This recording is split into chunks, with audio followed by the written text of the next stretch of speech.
Lots of people tried for hundreds of years to create self-propelled transportation, with each successive attempt building on top of the previous incarnation. Who invented the first car? Let's find out. This is WheelHouse. Ferdinand Verbiest was a Jesuit missionary hanging out in Peking with the Kangxi Emperor.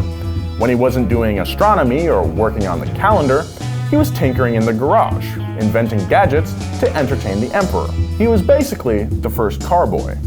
His coolest invention by far was a 2-foot-long cart with a primitive steam engine on board. I guess technically that made him a cart boy.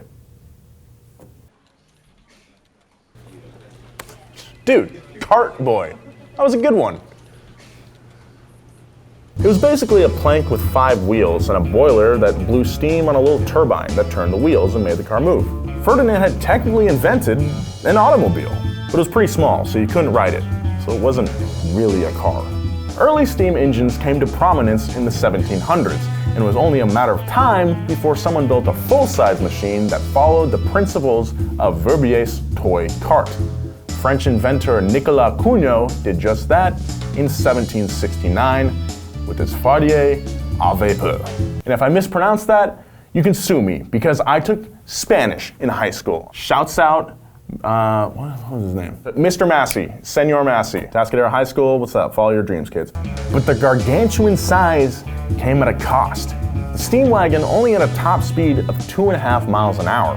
The French army, which was funding the project, was kind of disappointed with the performance. The Fardier was canceled before it could make it to production, but people have built working recreation of Cugnot's design, and they're pretty sweet. The front-mounted steam engine looks weird as hell, but there's a visible progression from Ferdinand Verbiest's toy cart to Cugnot's machine almost 100 years later. But like the toy cart, the Fardier was not a car either. Steam engine technology progressed through the 19th century. In 1801, Richard Trevithick unveiled his Puffing Devil, which wasn't his bong, but a steam locomotive for the road. Trevithick was basically illiterate for his entire life, but loved working on machines. The Puffing Devil was powered by a strong steam engine, similar to those used on riverboats. This updated design made the engine much smaller, but more prone to boiler explosions. The Devil's first test run was on Christmas Eve when it successfully climbed up a gentle slope in Cornwall.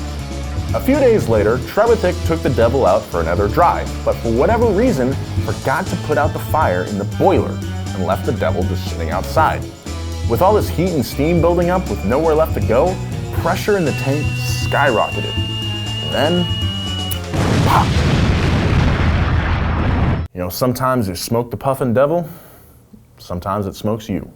All these inventions so far are kind of cars, but each one is missing an element that keeps them from being considered the first car by historians. Ferdinand Verbiest's toy cart thing laid the groundwork for what the car would be, but it was just a toy. Nicolas Cugnot realized the practical application of self-propelled travel, but was never able to mass produce it. And the Puffing Devil kind of made people think twice about steam engines because it exploded. So what would make the car a car? Well, it has to be big enough to hold passengers, practical enough that it can replace the horse and wagon, and it has to be reliable enough that it doesn't just blow up. Is there any early invention that can do all three? Yeah, a few. In 1858, Jean-Joseph Etienne Lenoir invented the first commercially successful internal combustion engine. Being an inventor like the rest of these guys, he decided to attach his engine to a cart. Boom! Car! The 3-wheeled Lenoir Hippomobile, that's what he called it, made the 11-mile journey from Paris to Joinville-le-Pont in 3 hours. Not bad. But because the Hippomobile was basically just an existing horse cart with an engine attached, historians don't credit Lenoir with the invention of the automobile.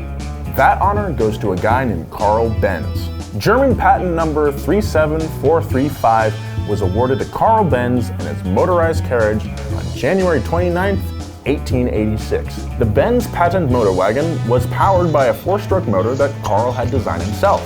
The 943cc engine produced 2/3 of a horsepower at 230 RPM. If the Benz kind of looks like a tricycle, that's because Karl was a huge cyclist and even ran a repair shop before working on the motor wagon. The tricycle layout made more sense to Benz over a four-wheel carriage because it would be less complicated, lighter, and easier to steer.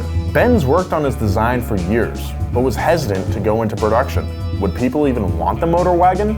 And how would they know that it was better than a horse? Fortunately for Karl, his wife took matters into her own hands. In the summer of 1888, Bertha Benz borrowed the motor wagon when Karl wasn't looking.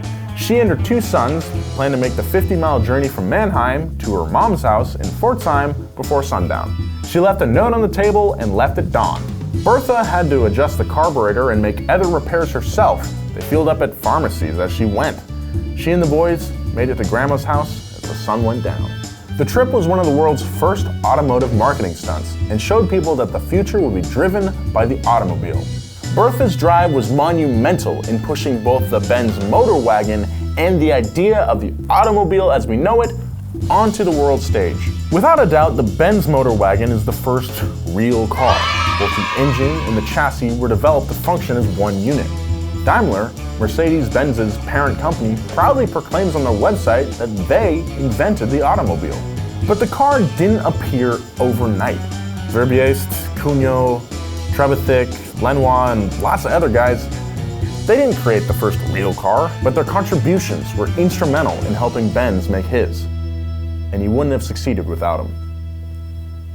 Nailed it. Alright. Thanks for watching WheelHouse. Remember to like, comment, share, and subscribe. If you like this episode, go check out last week's WheelHouse. It's about why we drive on the left versus right. If you want a shirt, go to shop.donut.media. We got shirts and stickers. Thanks.